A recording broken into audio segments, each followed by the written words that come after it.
I watch mer noire journée, I watch mer noire journée, I watch mer noire journée. Yeah.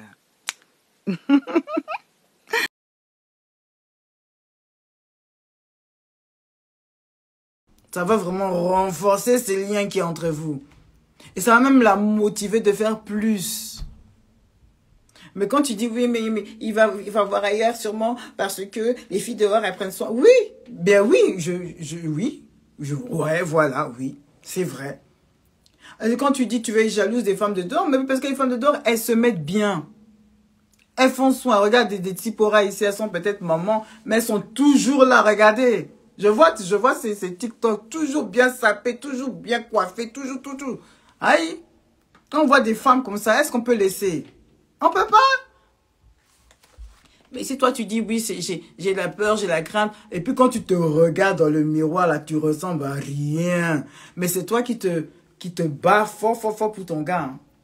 C'est toi qui fais en sorte que la maison soit propre. C'est toi qui fais en sorte que la nourriture soit prête. Que même les factures soient payées. Mais tu ressembles à rien. Mon ami, tu peux être jalouse. Je peux te comprendre. C'est pour ça qu'il faut savoir s'aimer et surtout se regarder dans le miroir et être satisfait de ce que tu vois. Parce que c'est pas, on peut pas plaire à tout.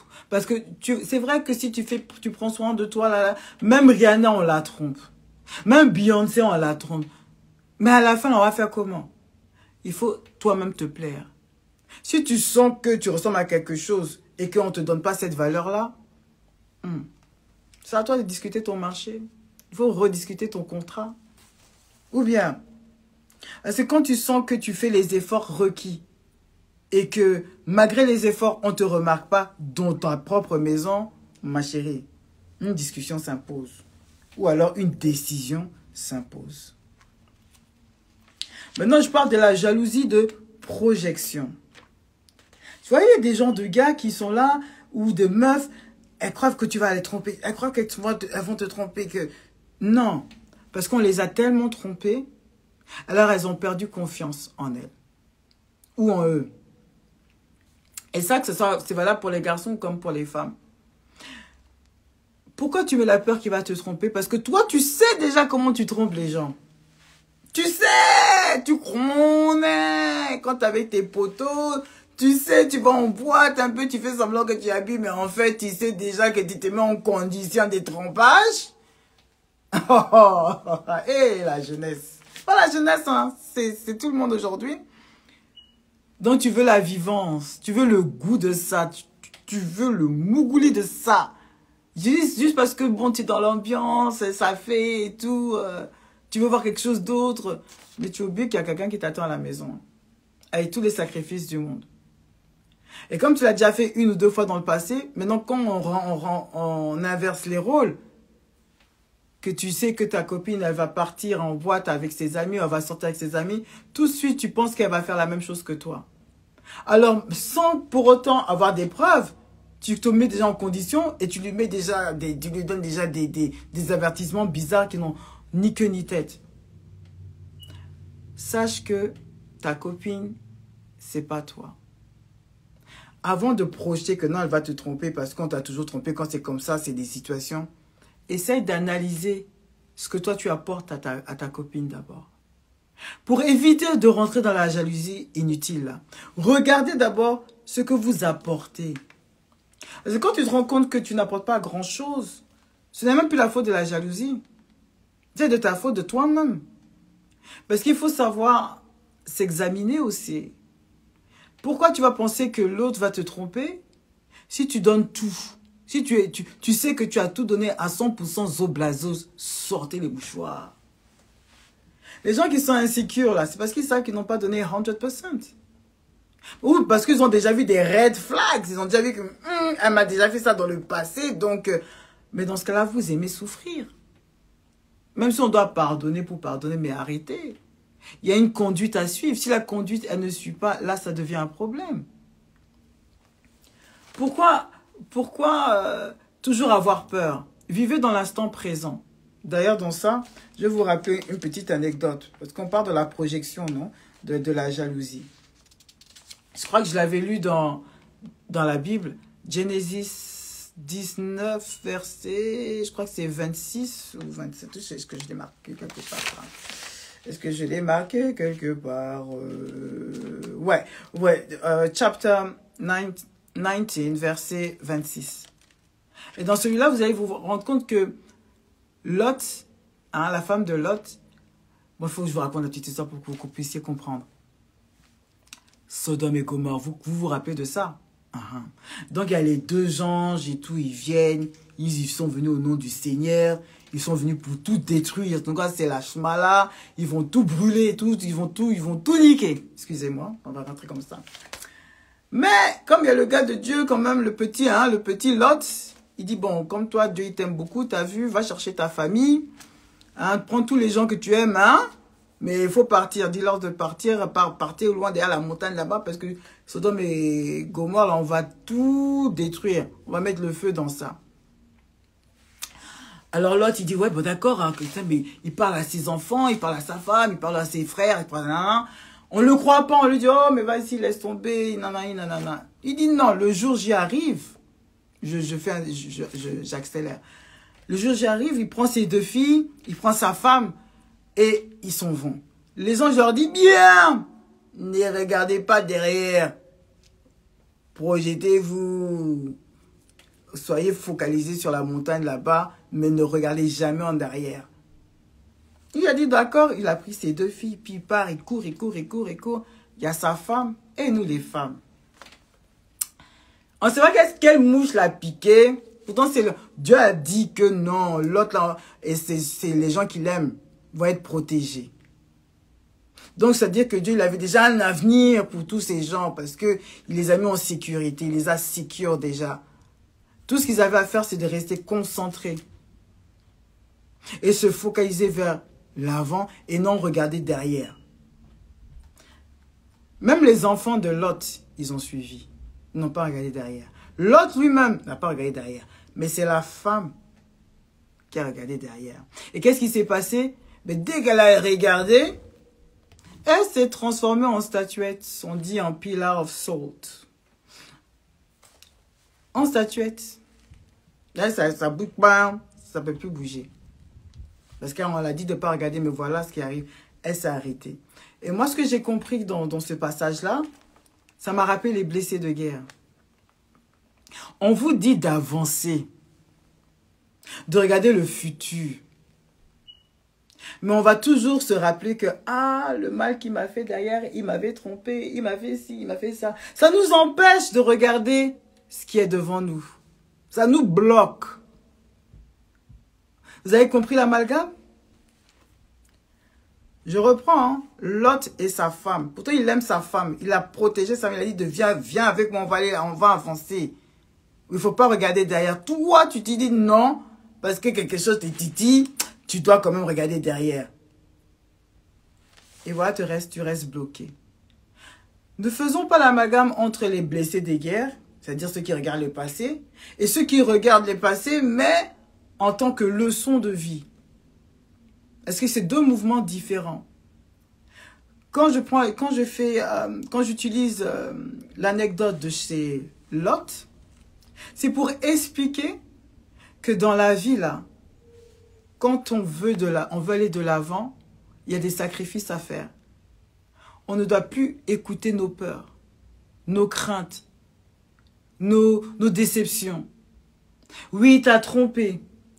Oui, il t'a fait du mal. Il n'a pas été sincère. C'est le passé. Toi, tu peux que te concentrer sur toi, en fait. C'est ce que tu es là à présent. Donc, tu fais tout pour être au meilleur de toi-même. Et puis, tu te concentres pour avancer. C'est ça qui a sauvé Lot. C'est ça qui a sauvé ses deux enfants. Alors, quand je parlais tout à l'heure de la jalousie de projection, c'est-à-dire, oh, je sais qu'il va me tromper, je sais. Quand on dit je sais, il va me tromper, pourquoi? Parce qu'il y a toujours un passage qui nous rappelle vers le passé. Parce qu'il a déjà fait ça dans le passé. Parce qu'on t'a déjà fait ça dans le passé. Mais comment tu vis ta relation actuelle, du coup? Tu la vis sous la crainte, tu n'es pas libre. Mais est-ce que tu aimes cette façon de vivre-là? Tu ne peux pas être toujours aux aguets. Il faut aussi te laisser vivre. C'est ça, je dis, bon, si vous êtes chrétien, vraiment, accrochez-vous à la prière, accrochez-vous à Dieu et surtout, accrochez-vous à votre vie d'aujourd'hui, de là, maintenant, que Dieu vous donne la possibilité de vivre là, à l'instant présent. Ne regardez pas derrière parce que c'est ça qui va vous bloquer. Vous mettez vos peurs, vos craintes. Il a déjà fait ci, il a déjà fait ça. Tout ça, là, toutes ces jalousies bizarres, c'est parce que ça n'a pas été exprimé. Ça n'a pas été compris. C'est pour ça qu'il faut, quand on dit qu'il faut tout dire, mettre carte sur table, comme ça on se sait. Et puis on passe à autre chose. Mais si vous voulez toujours vous arrêter au passé que, oh, il m'a fait ci, il avait fait comme ça va vous bloquer. Et puis vous allez rester bloqué comme ça, les autres avancent, ils vous laissent même parce que vous les étouffez, mais ils continuent. Et toi, tu vas toujours rester là avec tes séquelles du passé, comme la femme de Lot. Rappelez-vous de ça, hein, c'est important. Quand vous êtes en couple, la jalousie, là, il faut savoir la placer. La jalousie de la chair, des copines, des gars, des wow, tout ce qui est charnel, là, c'est le diable. Mais une jalousie qui fait que, ah, mon gars, il aime trop ce genre de choses, attends, je vais lui faire plaisir. Parce que je vois que quand tu vois ça chez les autres, il est content, alors moi aussi, je vais lui faire. Il faut vous nourrir, c'est-à-dire transformer cette jalousie en quelque chose de positif. C'est-à-dire que bon, quand tu sais que ton mec, il aime bien, je sais pas, il aime bien le plat du mafé de sa mère, et bien toi, tu vas chez sa mère, tu lui demandes de t'apprendre à faire ce mafé-là, comme ça, il va manger maintenant ça chez toi. Faut pas dire que, ah, si je lui fais ça, il va trop croire que j'ai compris que je vais trop séduire. Eh, vous êtes en couple, hein. Vous êtes en couple. Donc, c'est pas une question de compétition, d'égo. Mettez vos égos, tombez vos égos. Ah, laissez ça tomber pas. Apprenez à jouir de votre relation. Utilisez la jalousie pour vous séduire, l'un et puis l'autre. Parce que si mon gars, parce que quand tu vois ton gars qui est beau, qui est bien maintenu, ils sont bons. Ah, tu dis que ça, s'il franchit seulement le seuil de dehors, là, on va le regarder, il est devenu quelqu'un. Il faut dire que maintenant, quand lui, il devient quelqu'un, moi, je suis comment?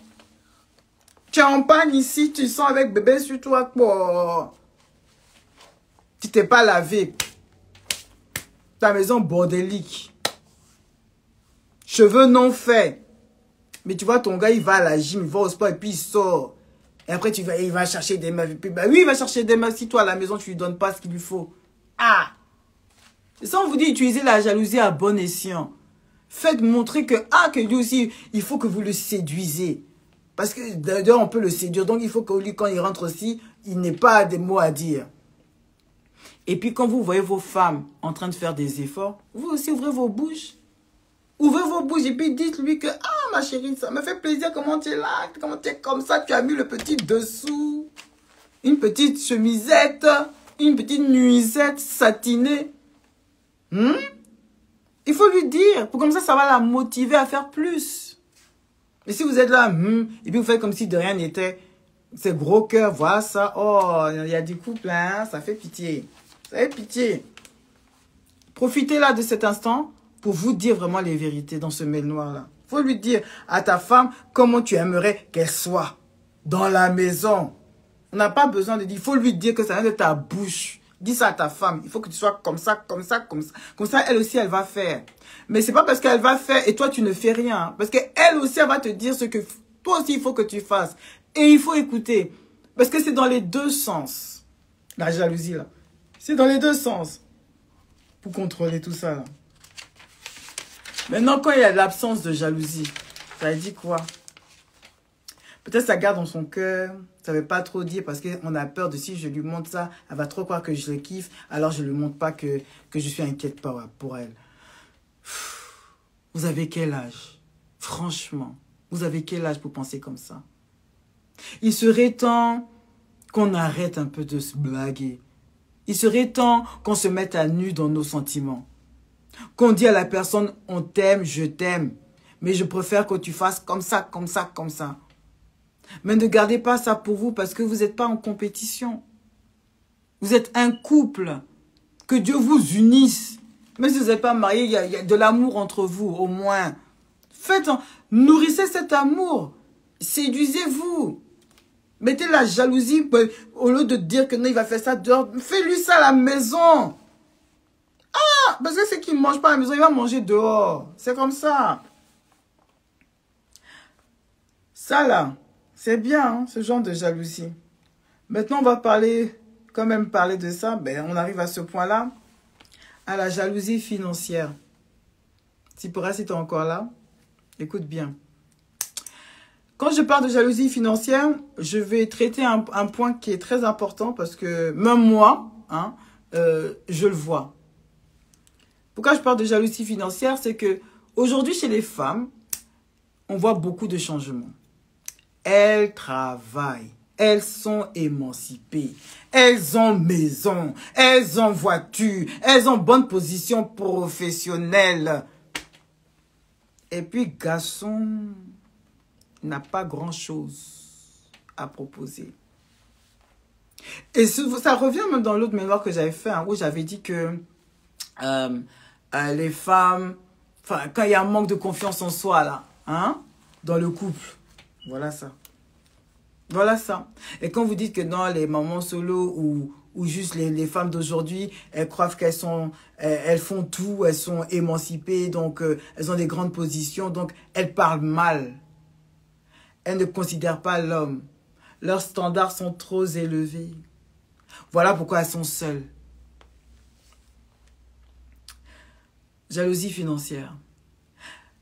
Le problème n'est pas que quand vous êtes en couple avec une femme ou une femme célibataire, hein, je dirais bien, mais qui va en date et quand elle vous dit sa situation financière, ça vous effraie un peu parce que vous vous dites que, ah, ben la femme, si elle fait ça, moi, je vais lui apporter quoi en fait? Ça vous est pas arrivé? Et après, vous vous trouvez que non, surtout les femmes aussi, elles se disent que, ah, mais attends, moi, j'ai ma maison, j'ai ma voiture, j'ai fait des études. Lui, il va m'apporter quoi, en fait? Après, vous vous trouvez dans des âges avancés, l'horloge biologique, vous avez toujours rien fait. Parce que vous avez mis vos standards élevés. La faute à qui? Eh bien, il y a 2 points à soulever, en fait. C'est pas de la jalousie financière, je pense que c'est une remise en situation. Parce qu'il faut savoir, il faut connaître sa place. Parce qu'avant toute la position qu'on peut avoir en tant que femme, position professionnelle parce que tu as un bon niveau, tu as un très bon travail, tu gagnes bien, tu as ta maison, tu as acheté ton appartement tout seul ou ta maison toute seule. Maintenant, avec un gars, tu le vois en moins que rien. Si tu le vois en rien, c'est pas bon aussi. Parce que tout l'argent là, tu vas pas mourir avec ça. C'est pas que tu dois donner l'argent aux hommes, non, c'est pas ça. C'est que tu dois chercher des valeurs plus fortes que celles qui est matérielle. Ceux qui sont matérialistes, vraiment, il leur y a coup. Mais on a bien vu que Jésus est né dans une étable. Et c'est par amour, et les rois mages, tout le monde, tous les gens l'ont sollicité par amour, pas parce qu'il était riche. Donc c'est à nous aussi, si Dieu nous a mis sur terre, c'est pour donner aussi cet amour aux autres. Mais il faut savoir le recevoir à bon escient. C'est-à-dire que quand tu arrives dans une position où tu penses que tu es arrivé, que tu es là-haut perché, il faut savoir regarder les gens, pas comme à ton égal, mais comment ils peuvent t'apporter du bonheur. Parce que tu as déjà tout. C'est-à-dire que tu vas regarder chez l'homme s'il est tendre, s'il est available, s'il est disponible, comment il s'exprime. Est-ce qu'il est romantique? Est-ce qu'il peut te donner des bons conseils? Est-ce qu'il est raisonnable? Est-ce qu'il est légitime? Est-ce qu'il travaille? Des simples basiques. Est-ce qu'il sait s'imposer en tant qu'homme? C'est simple. On a tous connu des hommes, ils n'ont peut-être pas fait des grandes études, mais ils sont toujours présents quand tu as besoin d'eux. Pour un déménagement, pour un conseil, pour un service, ils sont toujours là. Alors tu vois bien que ce n'est plus une question d'argent, parce qu'il y a des gens qui ont peut-être beaucoup d'argent, mais ils ne sont pas là pour toi. Donc ce n'est plus une question d'argent. Tu n'as plus à être jaloux de quelqu'un. Non, ce n'est pas ça.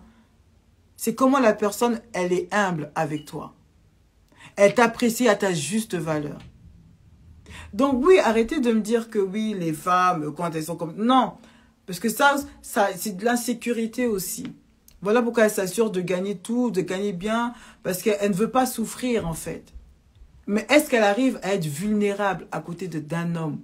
La vulnérabilité, c'est quelque chose qui, on dirait que c'est une honte. On a peur.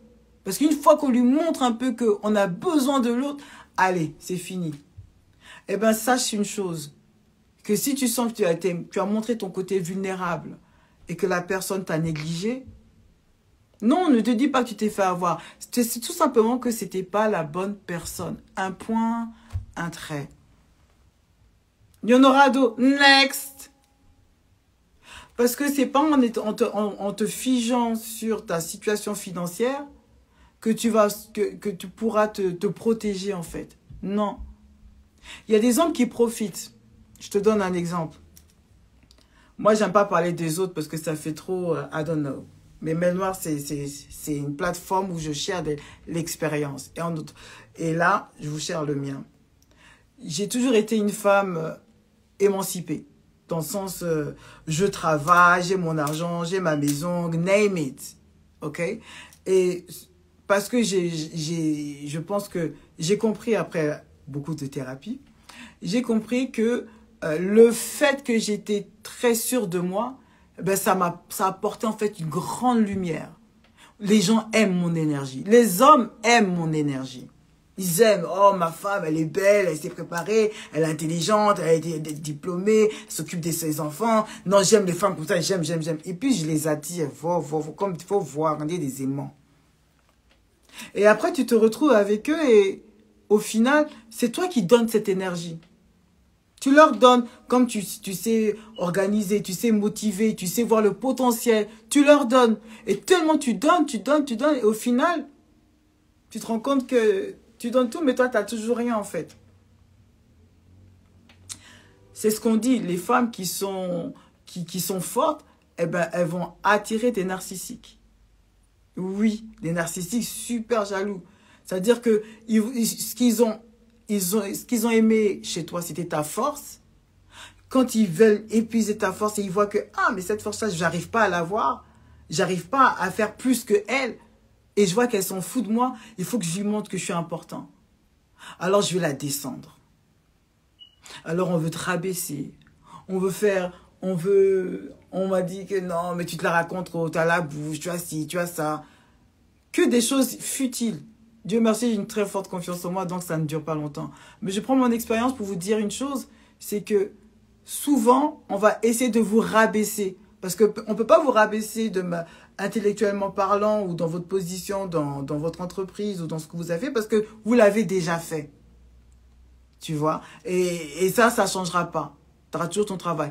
Par contre, tes insécurités, ah, ça va être number one. Ah, t'es grosse. Oh, t'es vieille. Ah, mais t'es une vieille mère. Ou des choses bizarres. Bon, ça n'a rien à voir. Hein. Mais c'est ça seulement que tu vas entendre tout le temps. Parce que la personne, elle n'est plus à l'aise avec ton énergie. Ton énergie la dérange. Vous n'avez pas compris ça? C'est pour ça qu'il faut faire attention aux mauvaises personnes. Ce n'est plus un problème qui vous regarde, ça devient son problème à lui en fait. Et c'est à lui de gérer ça. Si ton énergie le dérange, c'est à lui de travailler sur la sienne et non toi. Oui, un couple, ça se fait ensemble. Mais si l'autre personne refuse de travailler avec toi, tu ne vas pas te battre toute seule. Surtout si tu n'es pas marié. Surtout si tu n'es pas marié. Donc, c'est pour te dire que il faut faire très attention à toutes ces femmes émancipées, ces femmes fortes, à ce qu'on vous utilise à bon escient. Parce que le monde, hein, il est fait de... Il est là pour ça. Il est là pour qu'on puisse puiser, d'apprendre de nos erreurs, etc. Mais, soyons conscientes. Si tu as un homme à côté de toi qui voit que tu fais beaucoup et lui ne fait rien à côté, au contraire, il te descend, ma chérie, commence à faire un travail sur toi. Parce que lui, il sait où il en est. Mais est-ce que toi, tu sais où tu en es? Est-ce que toi, tu connais toi tes priorités? Il est là le problème. Quand vous voyez que... en faisant beaucoup de choses, eh ben, la personne, elle se replie sur elle-même. Et elle se replie sur elle-même, c'est-à-dire qu'elle va vous dire que, ah, écoute, comme on est là, on est mariés, maintenant, c'est grâce à moi que tu travailles, c'est grâce à moi. De commencer grâce à des titres, il y a un problème. Il y a un problème d'insécurité. Parce que quand on fait les choses, on les fait avec bon cœur. Si à chaque fois vous sentez que dans son discours, il y a toujours c'est grâce à moi, c'est donc il y a un manque de reconnaissance, un manque de validation que tu cherches chez moi. Mais pourquoi tu les cherches? Parce que c'est ton devoir. Vous voyez cette façon de raisonner? C'est le devoir de l'autre personne de vous accompagner. C'est le devoir de l'autre personne de travailler ensemble, de faire les choses ensemble. Si maintenant pour lui ça devient c'est grâce à moi, ça ne va pas. Vous n'allez pas sur la même longueur d'onde. Vous n'allez pas sur la même longueur d'onde. Donc il faut vraiment mettre les cartes sur les tables. Sur la table. Il est où toi ton problème? Qu'est-ce que tu aimerais bien que je fasse? Comment on peut faire? On doit résoudre ça ensemble parce que vous êtes en couple. S'il y a un mal-être chez l'un, eh ben, ça va se répercuter sur l'autre. Et n'en parlons même pas si vous avez des enfants. Donc, vous ne pouvez pas vous abstenir et ne pas partager vos peurs, vos craintes. Ce n'est pas possible. Si vous êtes en couple, vous devez, quand on vous parle de communication, c'est pour ça. Ces craintes de jalousie, ce manque de confiance, ce manque de validation, il faut en parler. Parce que sinon, ça va créer des blocages dans le couple. C'est-à-dire que votre couple va commencer à s'estomper. Donc, vous allez devenir comme des... Si vous vivez ensemble, vous allez devenir comme des flatmates. Vous allez juste cohabiter, en fait. Et vous n'allez pas évoluer ensemble. Chacun va être de son côté. Ça va devenir peut-être un esprit de compétition dans la maison. Pourquoi? Traitement de silence. Pourquoi? La jalousie, c'est un fléau. Ça détruit le couple. Ça détruit le couple. C'est à vous maintenant de faire le pas et de réagir. Vous avez compris? Et de réagir. Si je suis jalouse de quelque chose, je dois lui en parler. Même si ça fait honte, même si j'aurais pas dû, même si elle va penser quoi que quoi, arrêtez de vivre avec des suppositions dans la tête. Parce que les suppositions, c'est le diable. Ils aiment vous faire douter. Comme ça, vous allez prendre des mauvaises décisions. Alors, pour éviter le doute, il faut en parler. Parce que vous ne savez pas ce que la personne, elle pense. Vous ne savez pas. Même si tu penses que tu les connais depuis des années, tu ne sais pas. Dis-lui, entamez le dialogue. D'ailleurs, c'est ça même qui va renforcer votre couple. C'est important. C'est important. Et je parle aussi pour ces femmes aussi, comme elles pensent elles sont arrivées, qui parlent mal à leurs hommes.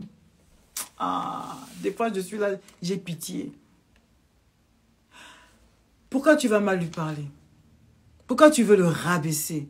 Pourquoi tu veux montrer au monde que c'est toi qui commande? C'est quoi ce genre de femme? I've been there, done that, so I can tell you definitely that's the wrong way to do. Non, tu ne dois pas faire des choses pareilles. Parce que tu es jalouse, donc tu vas l'insulter. Tu vas le rappeler tout ce que tu as fait pour lui ou pour elle. Mais cette insécurité-là, pourquoi? Dis-lui les vraies choses. Si tu l'aimes plus, il faut lui dire. Mais il ne faut pas lui mener la vie dure. Et puis, tu as des hommes comme ça, ils sont là, ils ne veulent pas partir, mais ils vont te faire du mal jusqu'en... Mais partez, laissez-la vivre. Ou laissez-le vivre. Vous ne voulez pas. Parce que c'est plus facile de lui faire du mal. Vous voulez la voir juste les triper, quoi. C'est-à-dire qu'elle doit ressembler à rien. Comme ça, vous êtes content que là, tu es arrivé. Non. En tout cas, non. Ce que je peux vous dire, c'est que la jalousie mal placée, là, ça détruit. La jalousie mal placée, ça détruit. Alors, c'est à vous de transformer cette jalousie en bonne énergie. Et comment le faire? C'est-à-dire que, si je vois que mon gars ne me donne pas cette attention, mais il la donne aux autres, qu'est-ce que moi je fais pour que lui, il ne la donne pas à moi? Vous trouvez la réponse, maintenant vous travaillez là-dessus. Vous lui posez la question et vous travaillez aussi dessus. Et et versa. Quand vous voyez que votre femme, elle va faire des études, elle va faire ci, et puis vous êtes ensemble, supportez-la. Ou supportez-le. Non, je vous entends les femmes, oui, mais j'ai tout fait pour lui, je l'ai aidé, je l'ai fait ci, j'ai fait ça, et aujourd'hui il m'a trompé, il m'a laissé... Il y avait des red flags, tu n'as pas voulu regarder ça, ça devient ton problème. Parce que moi, j'en connais des couples qui ont galéré, ils sont toujours ensemble aujourd'hui. Parce que c'est le vrai amour, parce qu'ils se sont dit des vérités, parce qu'ils ont accepté de souffrir ensemble pour le meilleur et pour le pire. Mais si tu vois que tu t'es sacrifié, mais le gars, il est toujours parti. Il faut regarder quand tu t'es sacrifié, là. Quand il t'a trompé, là, c'était avec quel genre de femme? Et puis, il faut te regarder. Et puis souvent, bon, quand on vous laisse, là, c'est pour des femmes qui commencent, des fois même qui sont tout le contraire de vous, qui sont peut-être moins jolies ou moins intelligentes ou whatever, mais ils sont heureux. Ça veut dire que dans la vie, là, chacun cherche son bonheur. Yes. Peut-être que toi, tu penses qu'il fallait être comme ça, mais il lui fallait quelque chose de plus simple. Et si tu aurais parlé avec lui, tu aurais su. C'est pour ça que n'ayez pas peur d'entendre des vérités. Et même si elles font mal, acceptez-les. Travaillez là-dessus et avancez. Yes, c'est important. Vous avez cette histoire de Lot. Relisez-la, hein, Genesis chapter 19, chapter 19, chapitre 19, verset 26. Relisez-le. Quand on regarde derrière là, ça nous bloque à vie. Donc, il faut faire l'effort de regarder devant. C'est très, très, très important. Figez-vous sur le présent et sur ce que vous voulez atteindre. Et non ce qui se passe derrière, ce qu'on vous a fait dans le passé. Parce que si ça vous fait encore mal, c'est que vous n'avez pas accepté. Il faut comprendre cette leçon de vie avant de passer à autre chose. C'est là où j'ai dit encore, et je le répète, ne faites pas l'amalgame entre les blessés de guerre, ceux qui refusent d'oublier le passé, parce que sans le vouloir, ça revient toujours. Et ceux qui prennent le temps de comprendre ce qui s'est passé dans le passé pour mieux avancer. Ça, c'est la différence.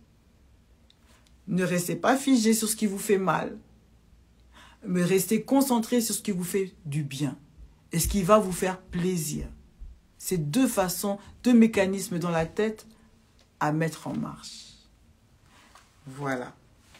Ça, c'est le mot de la fin. Donc, j'espère que ça vous a plu. Je vous rappelle encore que ça va être sur YouTube sous peu. Donc, inscrivez-vous, abonnez-vous, likez, commentez. Et puis, je vous dis à la semaine prochaine. Au revoir. Ah, c'est bien, hein? J'ai fini on time. Vous partagez, likez, follow me, @melnoir.